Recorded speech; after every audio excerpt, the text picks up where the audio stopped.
আসসালামু আলাইকুম ওয়ারাহমাতুল্লাহি ওয়াবারাকাতুহু। কেমন আছেন বন্ধুরা?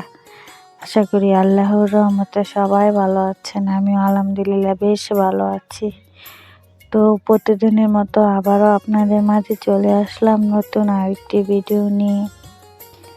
তো বন্ধুরা, ভিডিওর শুরুতেই আপনাদের মাঝে আমি আমাদের সবুজে রাখা খুব সুন্দর একটা সকাল, কুয়াশা ভরা দৃশ্যটা আপনাদের মাঝে আমি শেয়ার করলাম। তো এখন মাত্র 8টা বাজে সকাল। তো আমি একটু দরকারে বাড়িতে যাচ্ছি। তো ভাবলাম আপনাদের জন্য একটু ভিডিও করে নিই। সকাল সকাল দৃশ্যটা দেখুন কত সুন্দর, চারিদিকে কুয়াশা ভরা এবং কুয়াশার পানিগুলোতে গাছগুলো কি সুন্দর দেখা যাচ্ছে, তাজা দেখা যাচ্ছে। তো আমার তো খুবই ভালো লাগে কুয়াশা ভরা এই সবুজে ঘেরা সকালবেলাটা। তো বন্ধুরা, সকালবেলা এই দৃশ্যটা আমার কাছে অনেকে ভালো লাগছে, তাই আপনাদের মাঝে আমি শেয়ার করলাম। তো বাড়িতে যাচ্ছি একটা দরকারে, তো বাসায় এসে দুপুরে রান্না করব। তো বন্ধুরা, বাসা থেকে চলে এসেছি, এখন এই প্রায় 12:30 বাজে। তো আজকে আমি দেশি বেগুন দিয়ে এই শিং মাছ রান্না করব। তো আমি এখানে 2টা বেগুন নিয়েছি এবং 2টা আলু নিয়েছি, আর শিং মাছগুলো আমি নিয়েছি ভালো করে কেটে এবং পরিষ্কার করে নিয়েছি। তো আপনারা শিং মাছ কীভাবে পরিষ্কার করেন আমি জানি না। তো আমাদের গ্রাম এলাকার ডুম্বুর পাতা বলে, ছোট ছোট ডুম্বুর, ওই পাতা দিয়ে ঘষা দিলেই সুন্দরভাবে শিং মাছগুলো পরিষ্কার হয়ে যায়। তো আপনাদের মাঝে অবশ্যই আমি শিং মাছ যখন কাটবো তো আপনাদেরকে পরিষ্কার করে আমি দেখাবো ইনশাল্লাহ। তো বন্ধুরা, প্রথমে আমি মাছগুলো একটু ভেজে নেব, যেহেতু শিং মাছ কাঁচা আমাদের বাসায় কেউই খেতে পারে না, আমার হাজব্যান্ডও খেতে পারে না। তো মাছগুলোকে আমি লাল করে ভেজে নেব একটু হলুদ দিয়ে, লবণ দিয়ে। তো বন্ধুরা, আমার মাছগুলো ভাজা হয়ে গেছে, আমি মাছগুলোকে লাল করে ভেজে নিয়েছি। তো বন্ধুরা, মাছগুলোকে আমি তুলেও নিয়েছি। এই কড়াইয়ের মধ্যে আমি তরকারিটা বসিয়ে দেব। তো তরকারি বসানোর জন্য আমি আর একটু তেল দিয়ে দিলাম। তো এখন পেঁয়াজগুলো দিয়ে দেব। তো পেঁয়াজগুলো একটু বাদামি কালার হলে একটু আদা রসুন দিয়ে ভালো করে নাড়াচাড়া দিয়ে, তো আমি হলুদ মরিচ লবণ গুঁড়ো একটু পানি দিয়ে ভালো করে কষিয়ে নিব। তো বন্ধুরা, আমি বেগুনগুলো আজকে আমি ভাজিনি, যেহেতু বেগুনগুলো গাছের মধ্যে একটু বাড়তি হয়ে গেছে, বিচি হয়ে গেছে বেগুনটির মধ্যে। তো আমি এইভাবে আলুর সাথে আমি বেগুনগুলো কষিয়ে রান্না করব।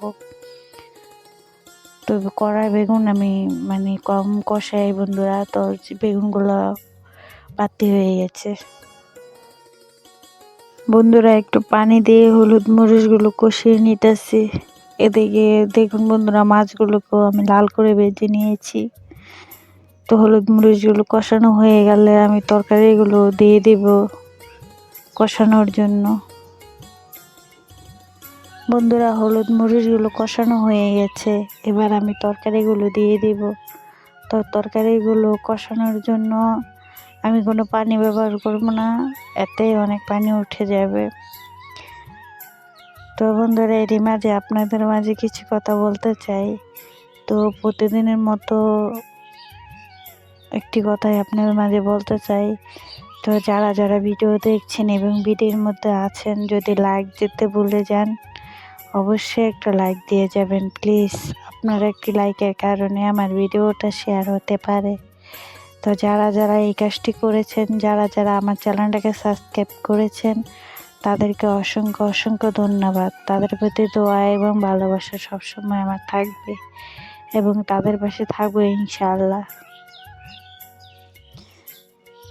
তো বন্ধুরা, আপনারা এই শিং মাছ দিয়ে বেগুন রান্না করেন, যারা যারা খেয়েছেন এবং খেয়েছেন ওই তো জানেন মজা কতটুক লাগে। তো যারা যারা খাননি অবশ্যই এইভাবে শিং মাছ বেগুন দিয়ে রান্না করে খেয়ে দেখতে পারেন।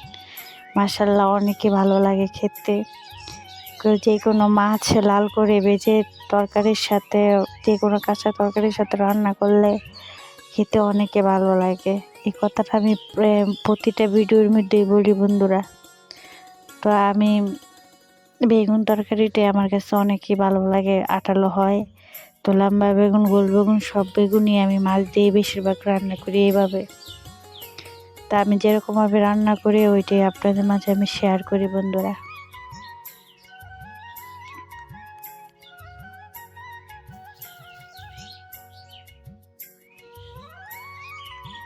কি সুন্দর করে বন্ধুরা দেখুন পাখি ডাকছে। তো আমি জানালার পাশে বসে এই ভিডিও এডিট করছি এবং ভয়েস দিচ্ছি। পাখিগুলো কি সুন্দর করে ডাকছে, শালিক পাখি দেখুন বন্ধুরা। বন্ধুরা আপনাদের সাথে কথা বলতে বলতে আমি তরকারিগুলো ভালো করে কষিয়ে নিয়েছি, তারপরে পানি দিয়েছি পরিমাণ মতো। এবার কাঁচামরিচগুলো দিয়ে দিয়েছি, তো ভেজে রাখা মাছগুলোকেও দিয়ে দিয়েছি। তো আমি এবার ঢাকনা দিয়ে ভালো করে রান্না করে নেব।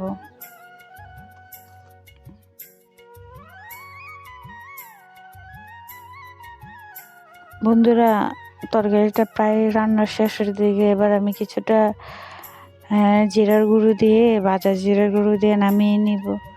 ধনেপাতা বাসায় নেই, তাই আমি একটু জিরার গুঁড়ো দিয়ে 2 মিনিট জাল করে নামিয়ে নিব।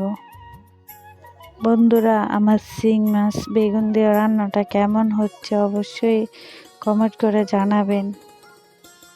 আর কারা কারা এই শিং মাছ পছন্দ করেন খেতে এবং বেগুন তরকারিটা অবশ্যই কমেন্টের মধ্যে জানাবেন। তো বন্ধুরা ফাইনালি আমার বেগুন তরকারি রান্নাটা হয়ে গেছে শিং মাছ দিয়ে। তো মাশাআল্লাহ তরকারির কালারটা অনেক সুন্দর এসেছে, আলহামদুলিল্লাহ খেতে অনেক ভালো হয়েছে।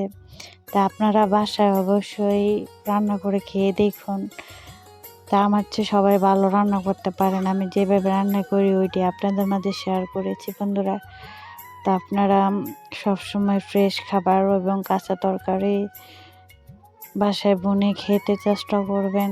আপনারা শহরে থাকেন আপুরা, আমি দেখি প্রতিটা ভিডিওর মধ্যেই। তো কোথাও গাছ বোনার জায়গা না থাকলেও আপনাদের ছাদে এবং বারান্দায় অবশ্যই কাঁচা তরকারি মানে বুনবেন এবং খাওয়ার চেষ্টা করবেন। এখন যেই দাম সব কিছু হয়েছে, তো গরিবরা তো একেবারে না খেয়ে থাকবে। তো যারা মধ্যবিত্ত তারা তো কোনোখানে খুঁজতে পারবে না, আর বড় লোকেরা কিনেই খেবে আর গরিবরা শুধু তাকায় দেখবে। তো যাই হোক বন্ধুরা, সবাই ফ্রেশ খাবার খাবেন, সবাই ভালো থাকবেন। আগামী ভিডিওতে দেখা হবে। আসসালামু আলাইকুম ওয়া রাহমাতুল্লাহি ওয়া বারাকাতুহু। আল্লাহ হাফেজ।